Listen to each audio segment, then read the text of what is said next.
ಬಳ್ಳಾರಿಯಲ್ಲಿ ಇಡಿ ಅಧಿಕಾರಿಗಳಿಂದ ತನಿಖೆ ಚುರುಕಾಗ್ತಾ ಇದೆ. ನಾಗೇಂದ್ರ ಆಪ್ತನನ್ನ ಕರೆಸಿ ಮಾಹಿತಿಯನ್ನ ಸಂಗ್ರಹಿಸುತ್ತಿದ್ದಾರೆ ಇಡಿ ಅಧಿಕಾರಿಗಳು. ನಾಗೇಂದ್ರ ಮಾಧ್ಯಮ ಸಲಹೆಗಾರ ನಾಗರಾಜ್ರನ್ನ ಕರೆಸಿ ಮಾಹಿತಿಯನ್ನ ಕಲೆ ಹಾಕಲಾಗ್ತಾ ಇದೆ.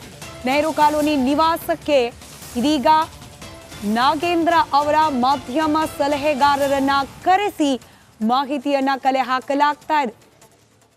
ರಿಪಬ್ಲಿಕ್ ಕನ್ನಡದ ಎಕ್ಸ್ಕ್ಲೂಸಿವ್ ದೃಶ್ಯದಲ್ಲಿ ಗಮನಿಸ್ತಾ ಇದ್ದೀರಿ. ಇದು ಬಳ್ಳಾರಿಯಲ್ಲಿರುವ ಮಾಜಿ ಸಚಿವ ನಾಗೇಂದ್ರ ಅವರ ನಿವಾಸ. ಇಡಿ ಅಧಿಕಾರಿಗಳು ಏಕಕಾಲದಲ್ಲಿ ಬೆಂಗಳೂರಿನ ಡಾಲರ್ಸ್ ಕಾಲೋನಿಯಲ್ಲಿರುವ ಅಪಾರ್ಟ್ಮೆಂಟ್, ಅದರ ಜೊತೆಗೆ ಬಳ್ಳಾರಿಯ ನೆಹರು ಕಾಲೋನಿಯಲ್ಲಿ ಇರತಕ್ಕಂಥ ನಾಗೇಂದ್ರ ಅವರ ಮನೆ, ಎರಡೂ ಜಾಗಗಳಲ್ಲೂ ಕೂಡ ದಾಳಿಯನ್ನ ನಡೆಸಿ ಮಾಹಿತಿಯನ್ನ ಕಲೆ ಹಾಕೋ ಪ್ರಯತ್ನವನ್ನ ಮಾಡ್ತಿದ್ದಾರೆ. ಮಾಧ್ಯಮ ಸಲಹೆಗಾರ ನಾಗರಾಜ್ರನ್ನ ಕರೆಸಿ ಇದೀಗ ಮಾಹಿತಿ ಸಂಗ್ರಹಿಸಲಾಗ್ತಾ ಇದೆ. ಡೀಟೇಲ್ಸ್ ನಮ್ಮ ಬಳ್ಳಾರಿ ಪ್ರತಿನಿಧಿ ರೇಣುಕಾರಾಧ್ಯ ನೀಡ್ತಾ ಹೋಗ್ತಾರೆ. ನೇರ ಸಂಪರ್ಕದಲ್ಲಿದ್ದಾರೆ. ರೇಣುಕಾರಾಧ್ಯ, ಇವರನ್ನ ಯಾಕೆ ಕರೆಸಿರೋದು ಮಾಧ್ಯಮ ಸಲಹೆಗಾರರನ್ನ? ಇವರಿಗೂ ಕೂಡ ಲಿಂಕ್ ಇರಬಹುದು ಅನ್ನೋ ಅನುಮಾನಗಳೇನಾದ್ರೂ ಇದೆಯಾ ವಾಲ್ಮೀಕಿ ಹಗರಣಕ್ಕೆ?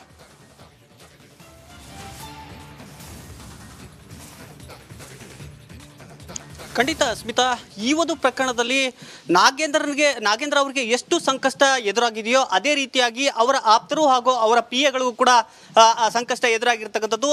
ಇವತ್ತು ಬೆಳಗ್ಗೆಯಿಂದ ಬಳ್ಳಾರಿಯ ನೆಹರು ಕಾಲೋನಿಯ ನಿವಾಸದಲ್ಲಿ ಏನು ರೇಡ್ ನಡೀತಾ ಇದೆ ಇಡಿ ಅಧಿಕಾರಿಗಳದು, ಈ ಒಂದು ಕಚೇರಿಯನ್ನ ಕೇಂದ್ರವಾಗಿಟ್ಕೊಂಡು ನಾಗೇಂದ್ರ ಆಪ್ತರು ಹಾಗೂ ನಾಗೇಂದ್ರ ಆಪ್ತ ಸಹಾಯಕರನ್ನ ಕರೆಸಿ ಈ ಒಂದು ಕಚೇರಿಯಲ್ಲಿ ತನಿಖೆಯನ್ನ ಮಾಡ್ತಾ ಇರ್ತಕ್ಕಂಥದ್ದು. ಬೆಳಗ್ಗೆಯಿಂದ ನಾಗೇಂದ್ರ ಅವರ ಆಪ್ತರಾಗಿದ್ದ ಚೇತನ್ ಅವರ ವಿಚಾರಣೆಯನ್ನ ಮಾಡಿದ್ರು. ಆ ಬಳಿಕ ಈಗ ಮಾಧ್ಯಮ ಸಲಹೆಗಾರರು ಅಂದ್ರೆ ನಾಗೇಂದ್ರ ಅವರಿಗೆ ಹಲವು ದಿನಗಳಿಂದ ಮಾಧ್ಯಮ ಸಲಹೆಗಾರರಾಗಿದ್ದ ಎಸ್ ನಾಗರಾಜ್ ಅವರನ್ನು ಕೂಡ ಕರೆಸಿ ಇಲ್ಲಿ ತನಿಖೆಗೆ ಮಾಡ್ತಾ ಇರ್ತಕ್ಕಂಥದ್ದು. ಅವರಿಂದ ಸಾಕಷ್ಟು ಮಾಹಿತಿಯನ್ನು ಕೂಡ ಕಲೆ ಆಗ್ತಾ ಇರ್ತಕ್ಕಂಥದ್ದು. ಇಲ್ಲಿ ಪ್ರಮುಖವಾಗಿ ಗಮನಿಸಬೇಕಾದ ಅಂಶ ಏನಂದ್ರೆ ನಾಗರಾಜ್ ಅವರು ಇಲ್ಲಿ ಕೇವಲ ಅವರಿಗೆ ಮಾಧ್ಯಮ ಸಲಹೆಗಾರರು ಮಾತ್ರ ಅಲ್ಲ, ಮೊದಲಿಂದನೂ ಕೂಡ ನಾಗೇಂದ್ರ ಅವರ ಜೊತೆ ಸಾಕಷ್ಟು ಒಡನಾಟವಿತ್ತು. ಹೀಗಾಗಿ ನಾಗೇಂದ್ರ ಅವರ ಪ್ರತಿಯೊಂದು ಚಲನವಲನಗಳು ಅವರಿಗೆ ಗೊತ್ತಿದ್ದವು.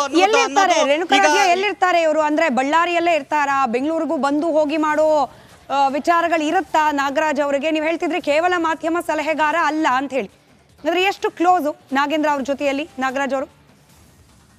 ಈಗ ಇಡಿ ಅಧಿಕಾರಿಗಳಿಗೆ ಸಿಕ್ಕಿರ್ತಕ್ಕಂಥದ್ದು, ಅವರ ವಿಚಾರಣೆಯನ್ನ ಮಾಡ್ತಾ ಇರ್ತಕ್ಕಂಥದ್ದು. ಸ್ಮಿತಾ, ರೇಣುಕಾರಾಧ್ಯ, ನಾನು ಕೇಳ್ತಾ ಇದ್ದೆ, ನಾಗರಾಜ್ ಅವರು ಬಳ್ಳಾರಿಯಲ್ಲೇ ಇರೋವ್ರಾ ಅಥವಾ ಬೆಂಗಳೂರಿಗೆ ಬಂದು ಹೋಗಿ ಮಾಡೋರಾ?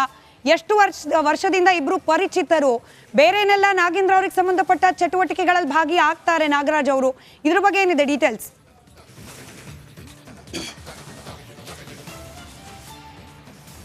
ಸ್ಮಿತಾ, ಈ ನಾಗರಾಜ್ ಅವರು ಹಲವು ಖಾಸಗಿ ವಾಹಿನಿಗಳಲ್ಲಿ ಸುಮಾರು 15 ವರ್ಷದಿಂದ ಕೆಲಸವನ್ನ ಮಾಡ್ತಾ ಇದ್ರು. ಅವರು ಮೊದಲಿಗೆ ಬೀದರ್ನಲ್ಲಿ ಕೆಲಸ ಮಾಡ್ತಿದ್ರು, ಆ ಬಳಿಕ ಬಳ್ಳಾರಿಗೆ ಬರ್ತಾರೆ. ಆ ಬಳಿಕ ನಾಗೇಂದ್ರ ಅವರ ಆತ್ಮೀಯ ವಲಯದಲ್ಲೂ ಕೂಡ ನಾಗರಾಜ್ ಅವರು ಗುರುತಿಸಿಕೊಂಡಿದ್ರು. ಹೀಗಾಗಿ ಅವರನ್ನ ಮಾಧ್ಯಮ ಸಲಹೆಗಾರರಾಗಿ ನಾಗೇಂದ್ರ ಅವರು ಸಚಿವರಾದ ಬಳಿಕ ನೇಮಕ ಮಾಡ್ಕೊಳ್ತಾರೆ. ಆದರೆ ಸುಮಾರು 10 ವರ್ಷದಿಂದ ನಾಗರಾಜ್ ಅವರು ಬಳ್ಳಾರಿಯಲ್ಲಿ ಇದ್ರು. ಹೀಗಾಗಿ ನಾಗೇಂದ್ರ ಅವರ ಪ್ರತಿಯೊಂದು ಚಲನವಲನದ ಬಗ್ಗೆ ನಾಗರಾಜ್ ಅವರಿಗೆ ಮಾಹಿತಿ ಇತ್ತು. ಹೀಗಾಗಿ ಈ ಪ್ರಕರಣದಲ್ಲಿ ಅವ್ರಿಗೇನಾದ್ರೂ ಮಾಹಿತಿ ಇದೆಯಾ ಅನ್ನುವುದರ ಒಂದು ಆಧಾರದ ಮೇಲೆ ಅಥವಾ ಸಂಶಯದ ಮೇಲೆ ಈಗ ತನಿಖೆಯನ್ನ ಮಾಡ್ತಾ ಇರ್ತಕ್ಕಂಥದ್ದು. ಇವತ್ತು ಸುಮಾರು 3 ಗಂಟೆಗೆ ನಾಗರಾಜ್ ಅವರನ್ನ ಇದೇ ಕಚೇರಿಗೆ ಕರೆದುಕೊಂಡು ಬಂದು ಸಂಪೂರ್ಣವಾಗಿ ತನಿಖೆಯನ್ನ ಮಾಡ್ತಾ ಇರ್ತಕ್ಕಂಥದ್ದು. ಈ ರಾತ್ರಿವರೆಗೂ ಕೂಡ ತನಿಖೆಯನ್ನ ಮಾಡಿದ್ರೆ ಆಶ್ಚರ್ಯವಿಲ್ಲ ಸ್ಮಿತಾ. ರೈಟ್ ಧನ್ಯವಾದ ರೇಣುಕಾರಾಧ್ಯ ಮಾಹಿತಿಗಾಗಿ.